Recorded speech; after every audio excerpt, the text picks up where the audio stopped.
We have more back-to-school coverage right now with Dr. Stephen Cook from Golisano Children's Hospital, our expert this week, also a spokesperson for the American Academy of Pediatrics. We have tackled sleep. Part of that has to do with screen time, the phones and tablets everywhere. Where do you start with families on best advice? Oh my gosh, where do you start? Exactly. So we have to start with ourselves. We role model all kinds of things to our children, good behaviors and not so good behaviors. So being alert to having good screen time rules for the whole family. Have screen-free zones. The kitchen table, the bedroom. Yeah. Really, really hard. We're all guilty of, oh, I can't sleep, I wake up and you turn on something. Just gotta start with that. And that sounds simple, but it's really hard. But those are the steps that we need to take.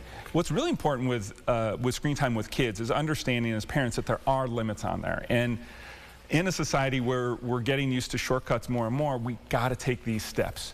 Before you even consider giving your child a phone or a tablet or a device, you gotta make sure you have parent controls on there. Age-appropriate restrictions and blocks, so they can't go to music or books or videos or web pages that have adult content. And even looking within your device, the iPhone has a tool called Screen Time. It's great because you can set it up to shut down at 10 p.m., turn back on at 6 a.m. You can pick specific apps and limit the amount of time.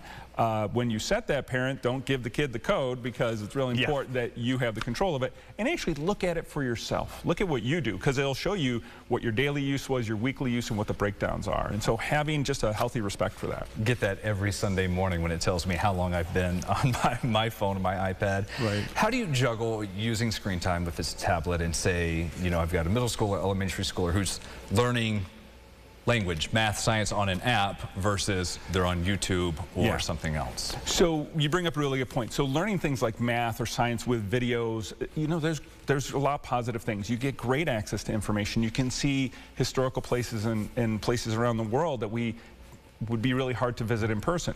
But language is really important. Reading to kids from a book, not only is it good for language development, social development, there's bonding, you know, it's making that connection with the child. So when it does come to language and reading, doing that with a good old-fashioned book, magazine, something like that is really important. Because what we see is, especially in the youngest kids, the more screen time they have, the less social interaction they have and less language development, slower to develop language. So we really have to be concerned at that young age. But have lots of books around, have alternative ways to entertain yourselves, but if you're going to have some type of screen or a video or interacting around a game, doing it together, watch what's going on, being alert to that. Yeah, it's a full family plan. So that is handling screen time with getting back to school. Coming up in our next conversation this week, we'll be talking about healthy eating and vaping, a big issue among high schoolers lately with some recent trends. All of this coverage will be posted with our interviews at rochesterfirst.com. You can find it right there on the homepage.